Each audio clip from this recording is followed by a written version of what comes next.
Strong Dads wants to thank Quality Auto Mart for joining us as a sponsor. Quality Auto Mart was born in 1985. They are owned and operated by Mark and Nancy Repke. Quality Auto Mart provides all the services, repairs, and maintenance for your vehicle's needs with a 3-year auto parts and labor warranty. They offer complimentary vehicle safety inspection and estimates. Also, they offer a shuttle service, and the 4th oil change is always on them. They are located at 7307 on State Road 46 in Batesville, Indiana. Make sure you give them a call at 812-934-2301.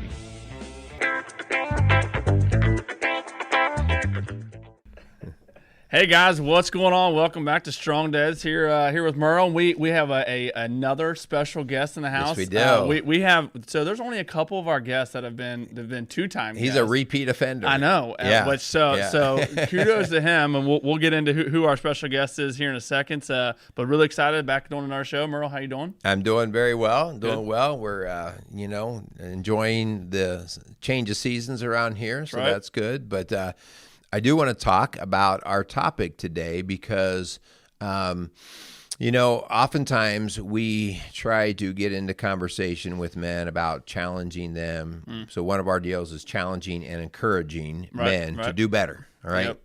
And I get to do that quite a bit in marriage coaching, marriage work that I do. And then we're trying to cross the divide between husband and wife. Sure. But this guy's going to take us out of just the marriage. Oh, boy. Okay. All right, I like it. Today, we want to welcome Welcome back. a repeat offender, Michael Ashford, back to the Strong Dads podcast. Michael, how are you doing out in Colorado?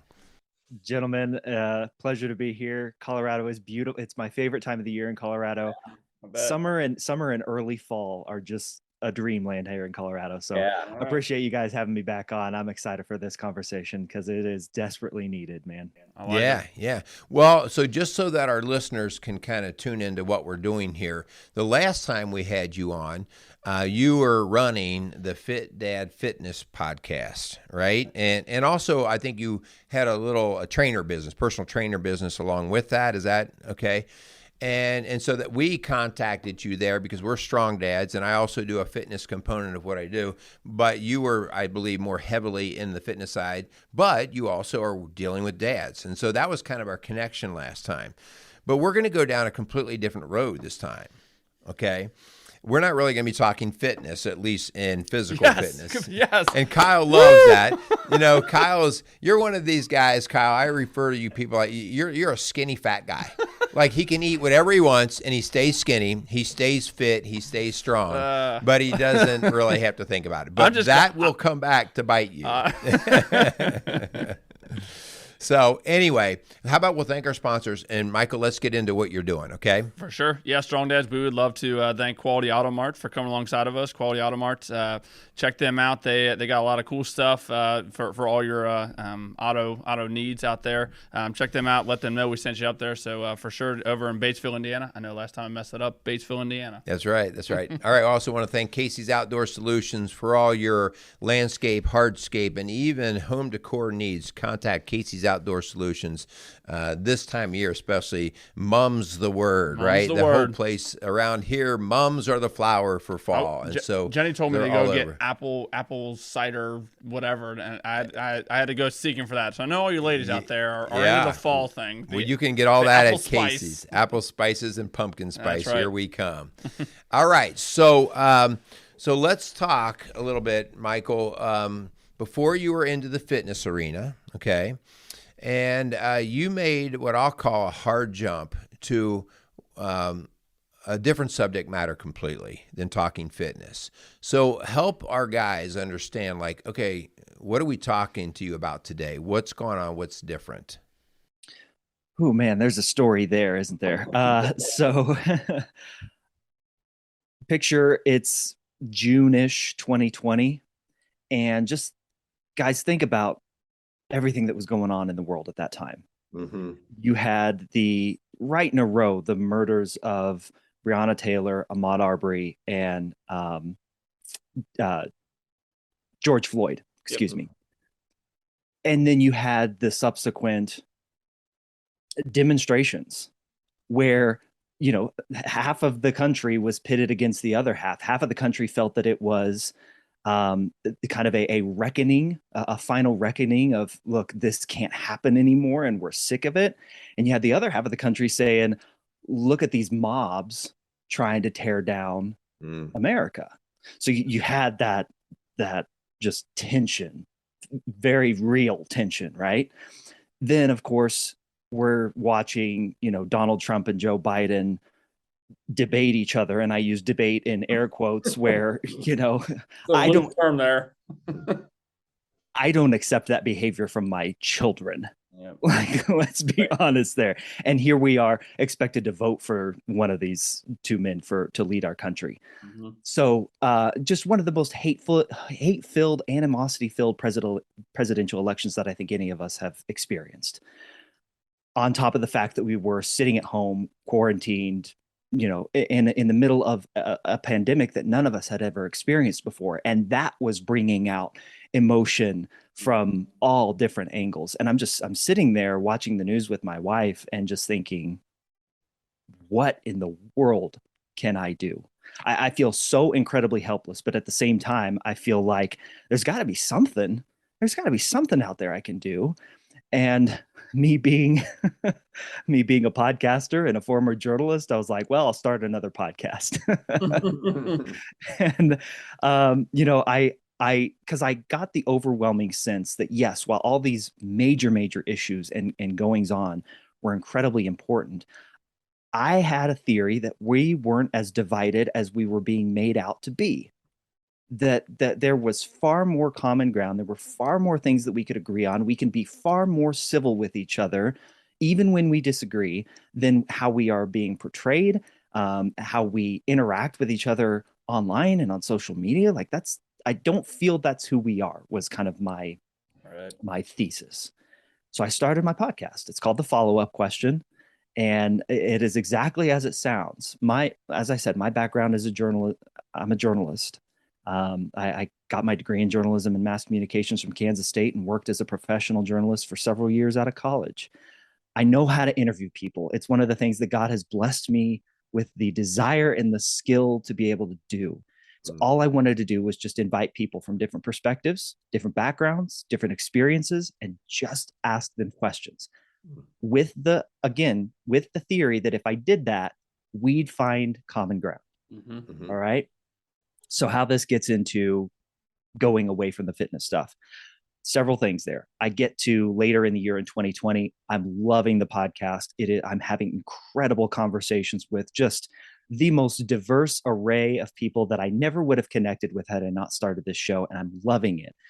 At the same time, I'm feeling a little bit of a pull that, hey, this is more important than the fitness stuff. I love fitness. I still work out.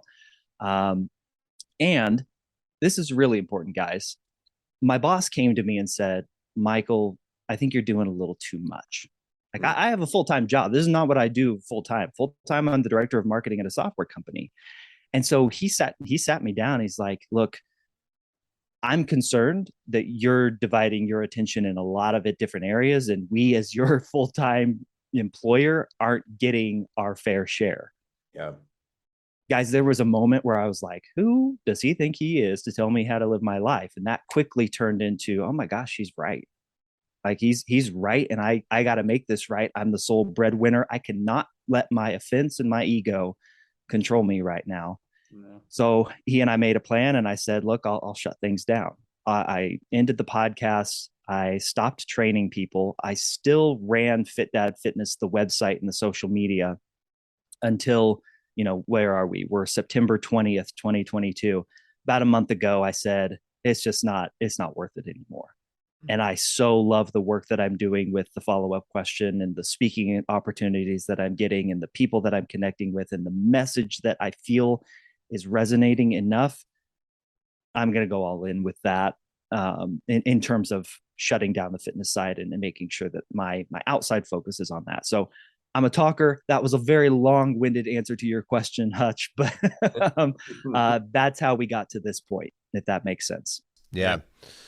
Well, you had mentioned the idea of common ground. I believe we have a lot more in common. And you and I were emailing back and forth a little bit, and I recognize this something probably 15 or so years ago in the school setting that I worked in. And again, I was a counselor in the school setting. About, I don't know, 15 or so plus years ago, we went on a rampage. Actually, it was a federally sponsored endeavor. Celebrate diversity, celebrate diversity, celebrate diversity. And, you know, on its surface, that sounds so wholesome and good. Yeah, like I should be able to celebrate. Think about the word celebrate everybody's differences. And the reality, what I started to find is, so you're making kids play with each other that normally wouldn't play with each other, to have conversation and stuff. And what you found is it just got messier, because I always use the example. So I'm going to listen to rap music, okay, because I don't normally listen to rap music. So I'm going to go ahead and celebrate it. I'm going to listen to rap music, and I'm going to learn to celebrate it. And after a while, you finally go, this is exhausting. This is not how I'm wired. This is, you know, and so I realized we're really missing this. We really need to get off the celebrate diversity, and we've got to celebrate similarity. Similarity is the common ground, I think, that you're talking about. Similarity is what brings us. This is what we can say, hey, well, you know what? You're a dad too, right? Or like, hey, you got to be a breadwinner too. And let's talk about that versus, why you vote for this team and I vote for this team, okay? And I just feel like, wow, it sounded like such a great endeavor to celebrate that diversity. But so my movement is, and I do this in marriage all the time, let's stop looking at people's differences in the marriage. Let's go back to the thing that brought you together. Let's celebrate your similarities. We have to start there. That's the big root system that ties us together. Celebrate similarity and then respect diversity. Yep. We respect it. All right. And so anyway, that's kind of my thought on that. I don't know what your take is. I don't know what your experience has been in that world, but what's your thought? You kind of hit on it right there at the end. I don't believe so much of life is not a binary either or choice. Right. Diversity and our differences should be honored and respected and acknowledged. A lot of times our differences aren't even acknowledged, and that can lead us down some dangerous paths. I'm finding in the conversations that I'm having. But you're right in that our similarities are not celebrated enough. They're not leaned into enough is the language that I would use. And it both can coexist. Both can exist at the same time. We can honor and acknowledge the ways that we're different culturally, spiritually, and still come into a place of recognizing that there are commonalities. And I mean, we are all the same species. Now that species is a very diverse and intricate species, yes, made up of very different thoughts and opinions and ideas and experiences and perspectives. Absolutely. That doesn't mean that we have to just lean into one and disregard the others. And we so often boil our experiences or our interactions with each other into a binary. That you're either, your way is wrong and my way is right. Your way is evil and my way is good. You're either with us or you're against us. And that's just not how life is. Yeah. I'll put it this way. One of the things that I have been very, very cognizant of with my show, I even said it when I described why I started it. I wanted different perspectives, different voices, people that differed from me on my show. I wanted to talk to them. I wanted to hear from them because I did have this theory that we could find common ground despite how different we were. I have never once specifically called out the fact that I have had, and this is actually the first time I'm doing it. It's funny. It's kind of ironic that I'm saying that I have made it a point to get Black people, get white people, get Asian Americans or Asian Pacific Islanders on the show, to get people with physical disabilities, to get straight and gay people, to get atheists and Christians on the show.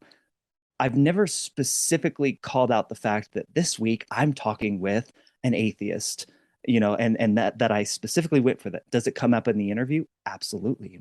We have great interviews and conversations about that. I even had a friend tell me one time, I think you should lean into that more and like really promote the fact that your show is so diverse. And I said to her, I love the fact that I don't have to. Mm-hmm. That's important to me, that I acknowledge it and that I understand my heart and my goal for the show, and that through the conversations, through the ways that I present myself as the interviewer, I didn't have to say that. Yeah. There's an acknowledgement and a leaning into there that we need to get better at molding together. Mm-hmm. Yeah. Yeah, part of what, Michael, what you're talking about there is how in the last probably 5 to 8 years, the whole word of identity, we just did an entire show on identity. And the idea here is, so you're going to interview a gay person and a straight person. And so even if somebody would be willing to jump into that, what risk is that? They're both people first, right. And that common ground of that. So when the idea that you don't even make that part of your topic, you're interviewing two people, and then you come into a difference of how they approach life, but they're still two people, right? And I just think that we've really, everybody wants to belong to a team, right? Mm-hmm. Everybody wants to wear a jersey. Everybody wants to have their certain thing, and that becomes almost their God. Like, well, no matter what, you cannot touch this part of my life. And that's just a dangerous place to be. It is, and I'm finding that one of the things that has started to become a really common theme with a lot of the interviews that I have is that we go into a dangerous place when we become certain of what it is that we believe to be true.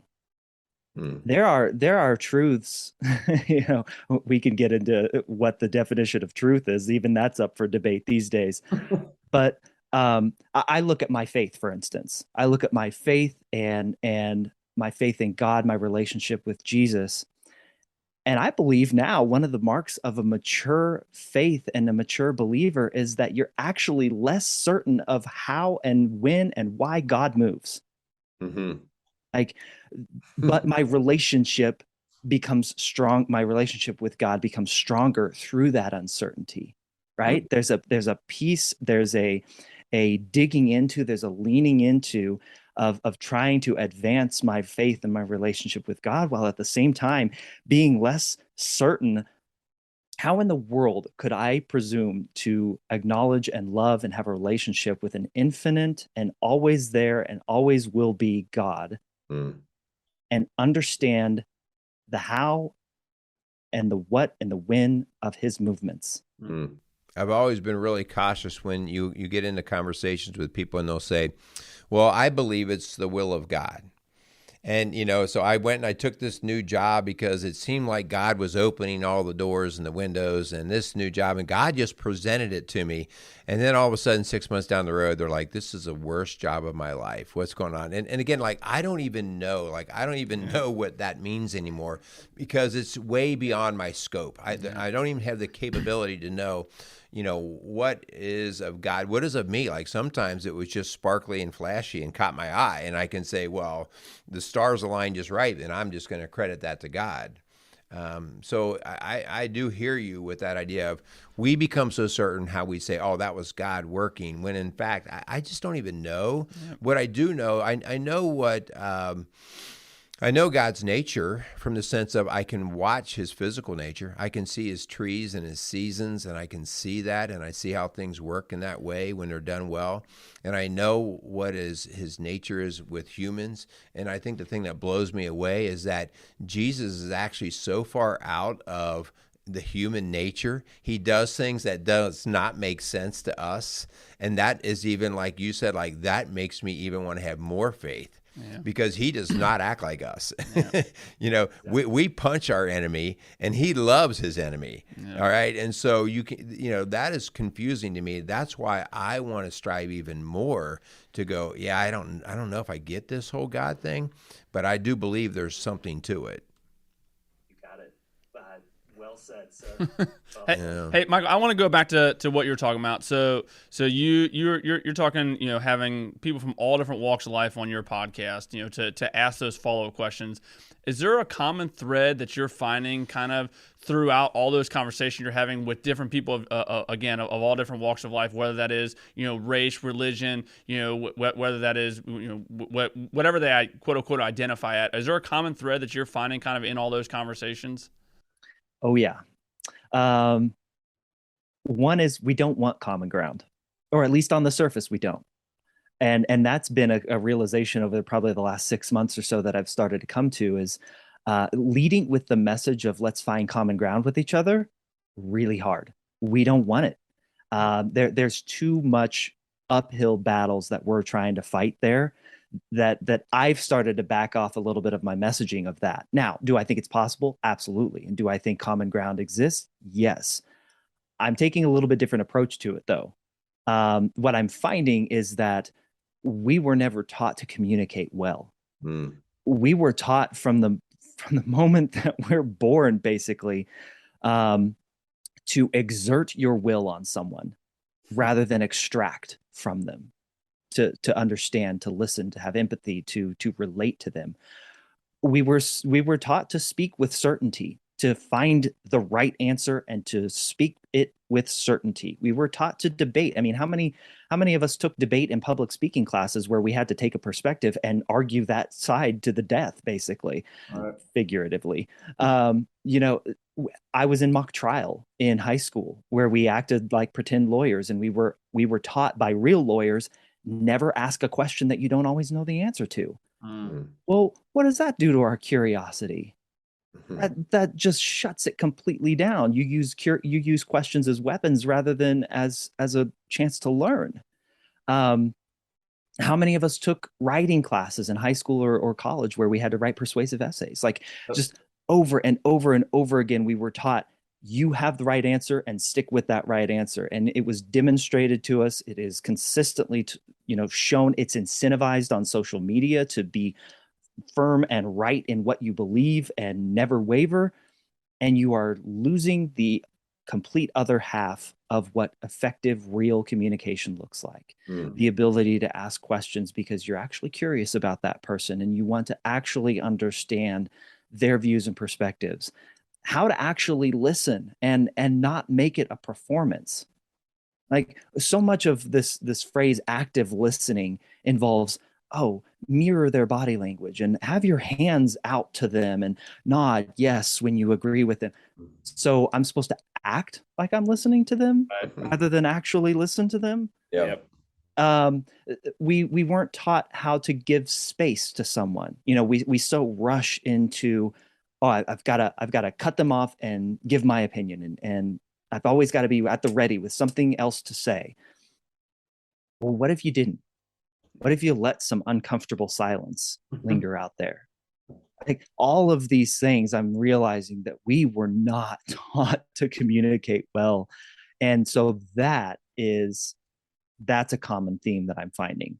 Yeah. One other common theme that I'll say is the people that are the best at it, the people that are the most self-aware, the most willing to go into the uncomfortable conversation and linger there, are the people who ask the most questions, and they do it in a specific order. They first ask questions of themselves. They get introspective, they get in their heads, they start to examine why it is they believe what they believe, what's been the makeup of their experience as a human being that has led them down the path to, here's what I believe. Good, right, wrong, bad, indifferent, whatever. This is what I believe. Then they start to ask questions about others. They're still in their minds, but they start to get curious about somebody else. That person over there, they make me mad. I don't like their perspective. I don't like the things that they're saying. Why? Like, let's get deep and start to ask questions about, why do they believe that when I'm so against it? What could be true about their life that they would think that differently than me? And then finally, they go and then ask questions of others. They actually get curious. They listen. They give space. They understand the difference between empathy, sympathy, understanding, and an agreement. There's a big difference between those four things. Mm-hmm. That is the most self-aware people that I know, the people who do this the most effectively. And by this, I mean communicating well. They ask questions in that order.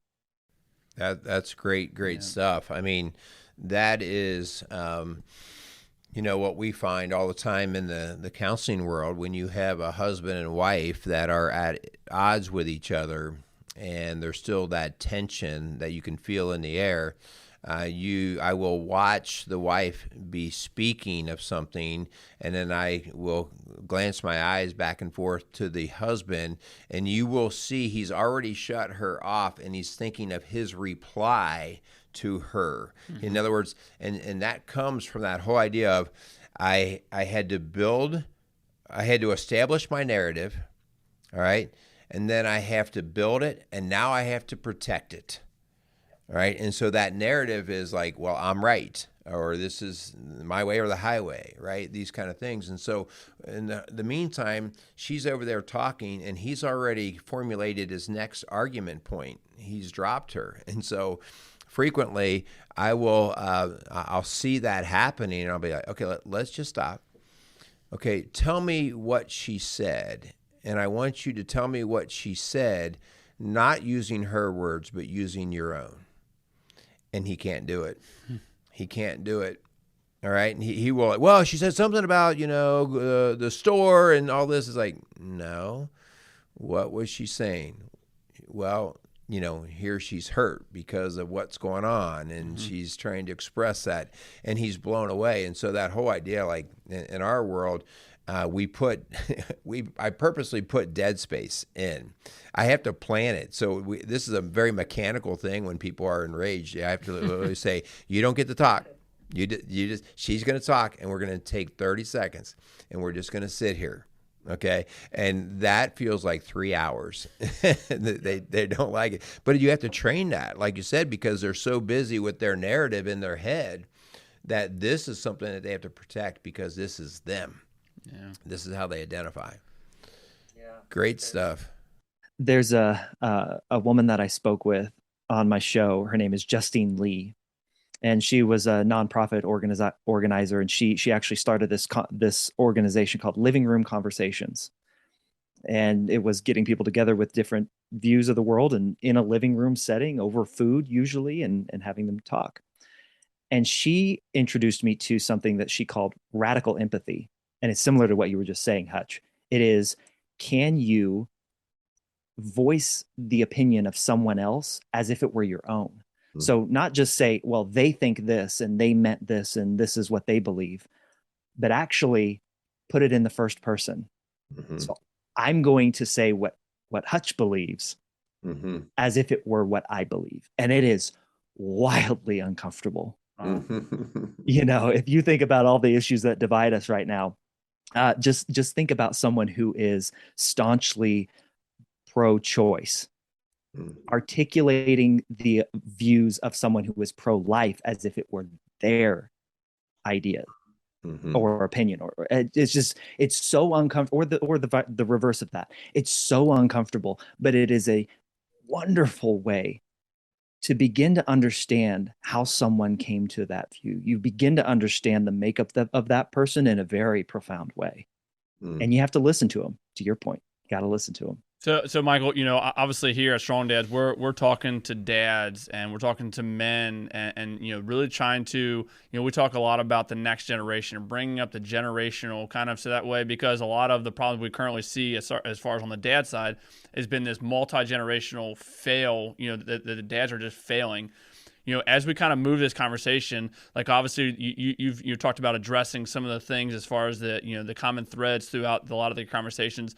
What are some things that we can, in your opinion, we can kind of start incorporating in our day-to-day life with our kids to hopefully bring up the next generation, of kids that are that this whole idea of being so different than everybody and almost like celebrating that, to kind of like back to the core. So like, how do we begin to incorporate this idea, kind of what we were talking about with, having the true empathy for people and kind of hearing what they're really saying? How do we start to incorporate that with our kids? Great question. I would say model this first and foremost. I mean, for me, it really comes down to how you treat people in conversation, how you communicate with them is a level of respect, right? That you're giving someone the respect as a human being that they deserve. That right is afforded to them at the very least, the respect of their humanity, right? You demonstrate that because we all know as dads, like so much of what is actually um, like what is actually given to our kids is done through our actions rather than our words. And so if we do that for other people, think about how you talk about your coworkers or your boss, or if you're a leader, especially if you're a leader, how you talk about and how you engage with the folks that you've that are in your charge as a leader. Your kids hear those conversations with your spouse over the dinner table or while you're making dinner or and watching football on Sunday. Like they hear those conversations. How you talk about others when they're not in the same room is incredibly important, and understanding that there's a difference between them having a position that you disagree with and them being a bad person. Mm-hmm. Are there bad people in the world? Yes, there are. But we sometimes, I think, assign that label or assign that name to people who we simply disagree with, and that's arguing in bad faith, I believe. Michael, I love what you just said there. Just I don't want to interrupt you too much. Man, I think the disagreements, because naturally when you live with somebody, you're gonna have disagreements. I think the disagreements you have with your spouse is one of the best ways to teach our kids how to engage in conflict and engage with people you don't agree, and do it just like you said before in a respectful way. Because one of the first disagreements your kids are ever going to see is probably you and your wife disagreeing, and how we treat our spouses in the midst of conflicts. Man, that is such a huge way to exemplify the way in which you can go out and then treat other people, having that common thread of just respecting them, even though you have a disagreement. I didn't want to stop you too much because I think you were getting ready to say something else. But man, I just think the disagreements and arguments we have with our spouses is a great way to teach our kids what conflict should look like, or the vice versa, what conflict should not look like. You're absolutely right. You're absolutely right. And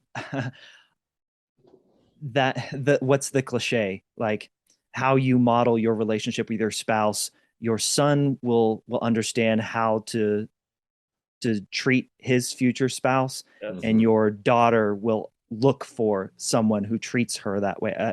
I'm kind of muddying the waters on that cliche there, but that is so true. Yeah. I mean, be that demonstration to your children of what that looks like.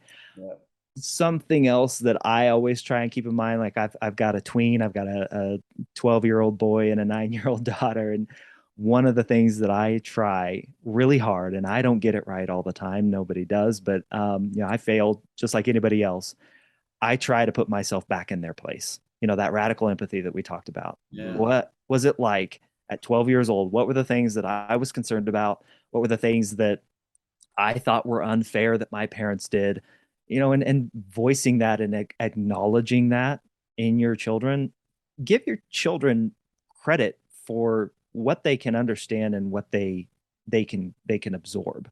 I think too often we as parents kind of don't give them that credit, that they're wise. And if you're doing your job as a parent, they should be.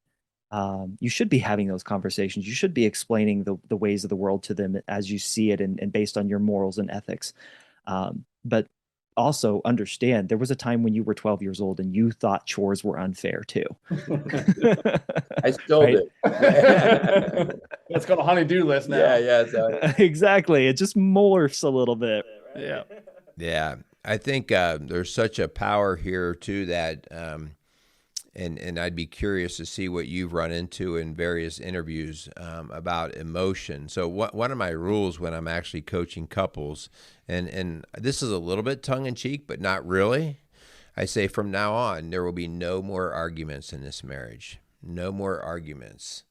And I say that because there is some presuppositions that happen immediately when you say the word argument. One is, we're going to get emotional. Okay. I mean, I know there's legal definitions of arguments, but in human life, argument right away goes, oh, yeah, we're going to task. Yeah. Okay. So one, it invokes emotion. And two, argument always comes with the idea that there's going to be a win and there's going to be a loss. Yep. All right. And as you said, like most things are not black and white, that plain and simple. And so trying to teach people like, listen,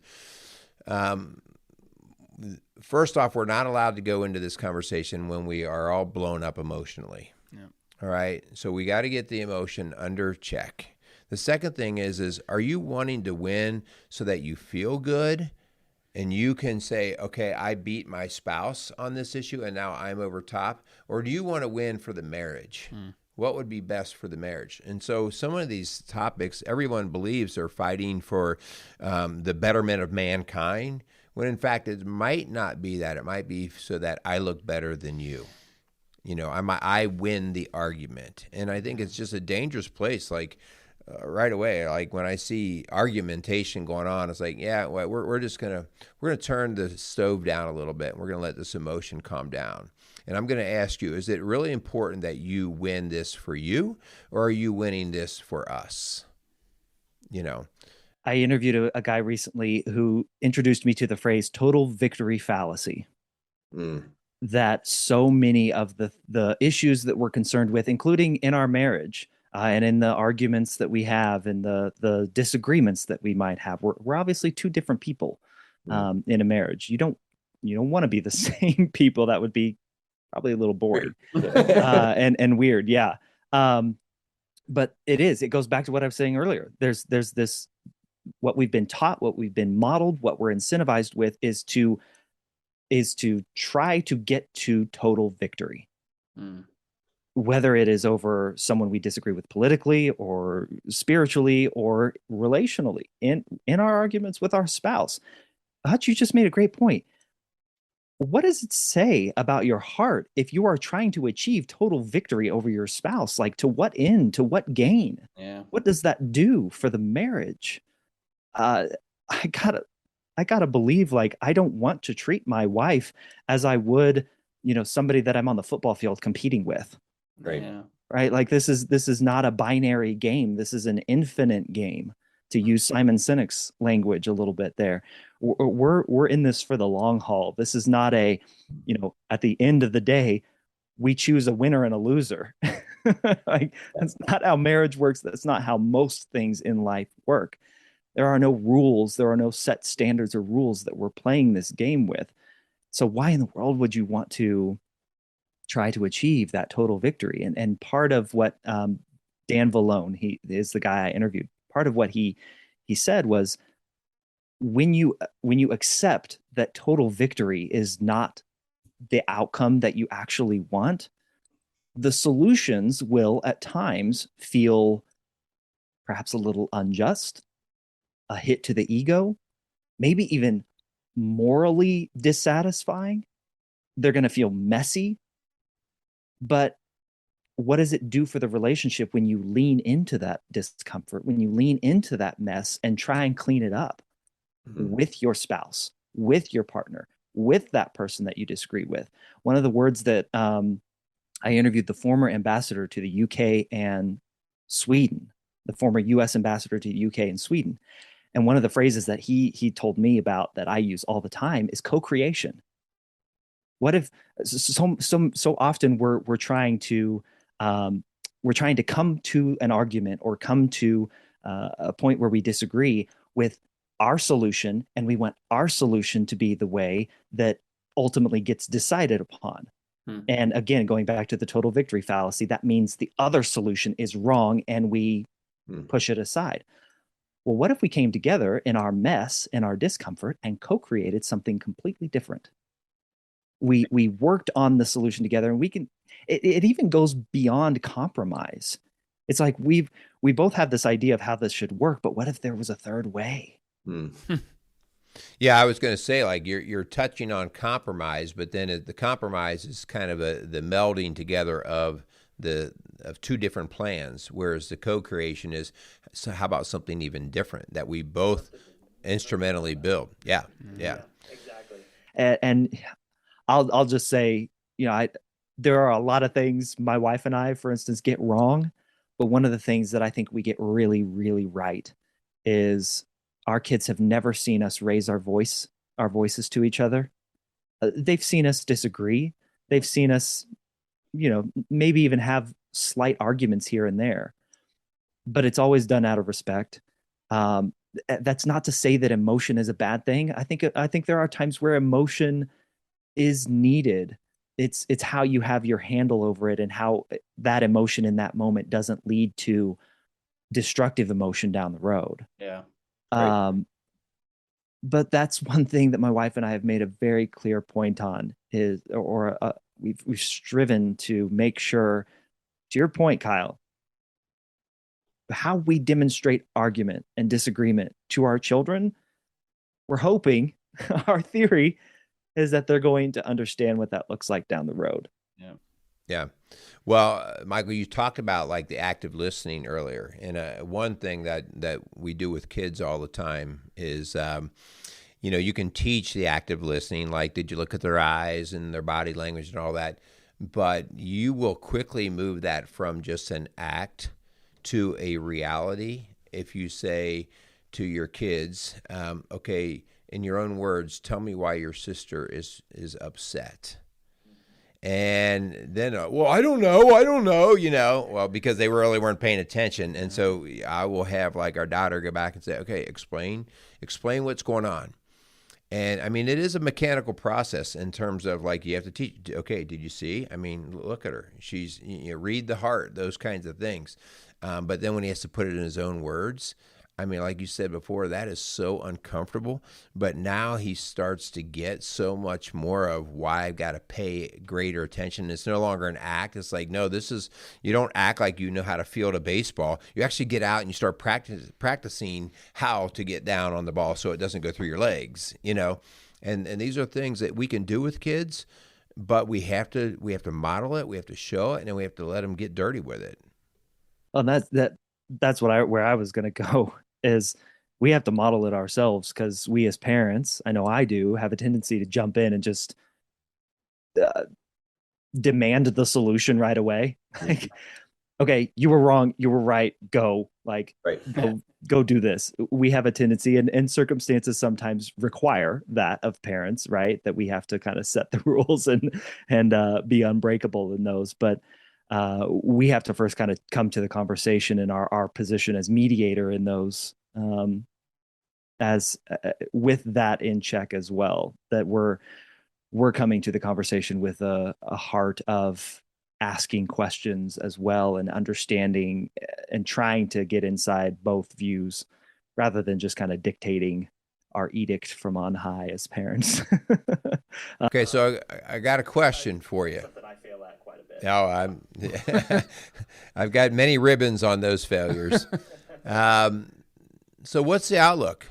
What's the outlook? Are you seeing progress? Are you seeing the conversation becoming greater and people are actually coming together better? Or are you optimistic, pessimistic? What's your thought? I'm both.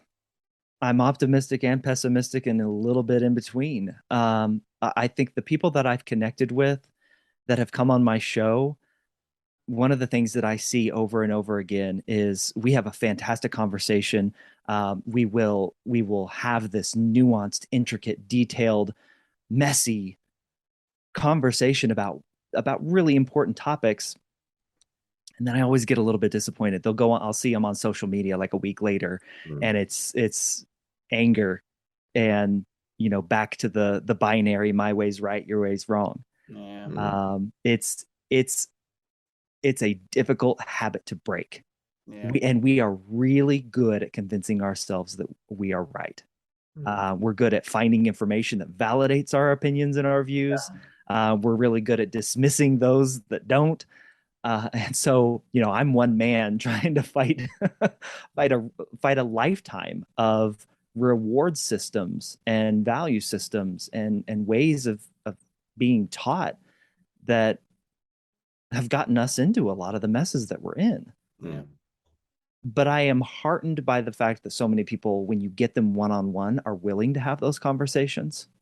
are willing to admit that they don't know everything, are willing to see the other side.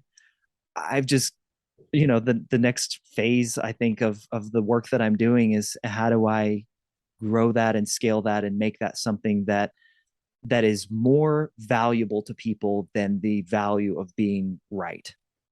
Yeah. I'm not smart enough at this point to figure that out. And that's why I'm still doing more interviews. But I do think it comes back to how we were taught. How we were taught. And so I'm getting my master's because eventually I want to go into teaching. I'd love to start there at some point in my life, years down the road.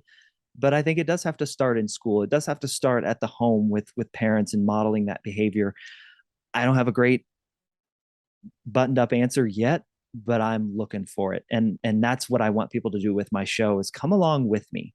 Like all I'm doing is exploring this topic. I do not claim to have all the answers. I am trying to explore what this looks like. So join me in the journey because I think it's going to be a fun one. Yeah. Well, hey, Michael. As we kind of move towards closing out this show, man, we did a little mini series. We did. When was the last time you talked to? And then we had someone, talk to someone of a different race. We had someone who went through tragedy, someone who was dealing with addiction, homelessness. We had them on, and I know those are some hard conversations. So, not that you need kudos, but man, I think what you're doing is really cool. Just getting into, diving into those hard conversations, not shying away. We talk all the time that as men, as strong men, man, it is our duty to be a part, to engage in those tough conversations. So, man, I give you all the props for diving into something that is very difficult. That it's kind of counterculture, right? The culture tells you to continue to stay with your team, but man, getting outside of your comfort zone and getting in those conversations, I think is really cool. Thank you so much, man. That means a lot to me. And if I can give you an example of this at work, real quick, I did interview a man named Andy Norman. He's an atheist, and I know faith is a big part of this show, so I'm totally comfortable bringing it up here. I'm a lifelong Christian, right? And we had this back and forth conversation. He wrote a book about bad ideas and how we can immunize ourselves against bad ideas. And one of the things that he thinks is a bad idea is faith in God. And I got to tell you, man, there were several times I sat down on my computer to cancel that interview. It was keeping me up at night. I lost sleep about it. I created this entire conversation in my mind about how I was going to prove him wrong, and I was going to come back and hit him with these counter arguments. Yeah. We got into that, and I encourage people to go back and listen. We got into faith. We got into the subject of faith. We got in and we shared our ideas with each other. We had an incredible. It was one of my favorite conversations. That's cool. That's no really, doubt. Yeah. And here's what is most important to me. We stopped recording. We were kind of chatting after the recording ended. And he goes, Michael, I just want to tell you this conversation gave me hope. Mm-hmm. And I have no idea what he meant by that, guys. Mm-hmm. I have zero, and I'm not going to suppose or presuppose, but just even him saying that, what does that do for me? Like, that tells me that this work is that important, that an atheist and a Christian can come together, and the atheist can say, our conversation gave me hope. Man, even if it's not hope and faith in God, right, having hope is central to the human experience. Otherwise, it's hopeless. And what are we living for then? Yeah. So that's the power of this. Like, if there's anything else that I have said today, this is the thing that I want to get through to people. There is power in doing this in more ways than we, I think, realize. Man, great stuff. Well, what you just described there, Michael, is, in 1 Corinthians, it talks about love. Love is, right? Love is patient, love is kind. And then it goes, there's faith, hope, and love. But the greatest of these is love. And what you did in a very simple way is you showed another brother love. And that's what gave him hope.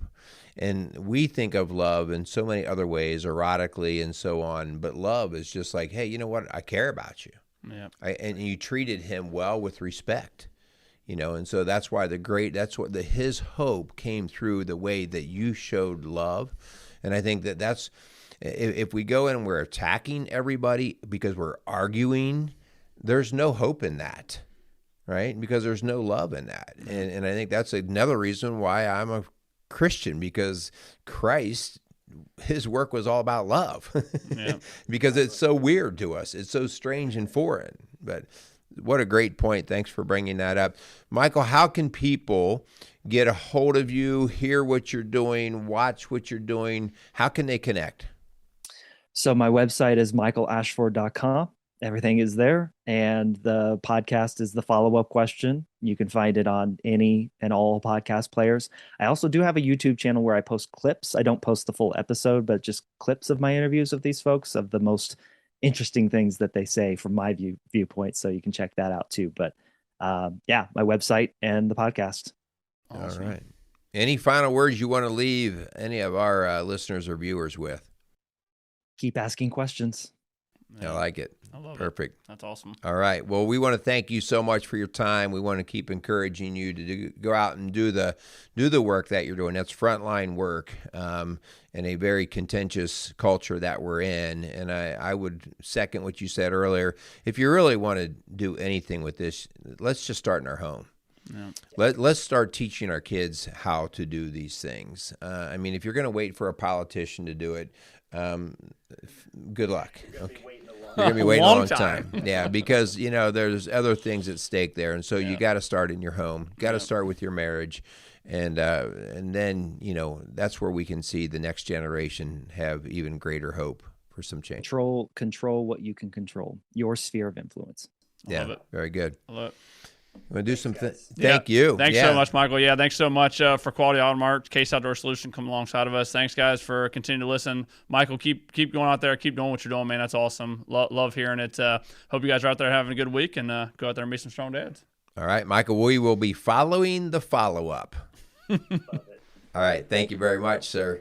Thank you. Casey's is a premier garden center and gift shop located in Lawrenceburg, Indiana. Casey's offers a wide selection of plants, landscaping materials, home and garden decor, and gifts for every occasion. Casey's is committed to providing exceptional service, a unique shopping experience, and value to every customer. Stop in and see what makes Casey's so unique. Located at 21481 State Line Road, Lawrenceburg, Indiana, or call 812-537-3800. Let Casey's help you add beauty to your home.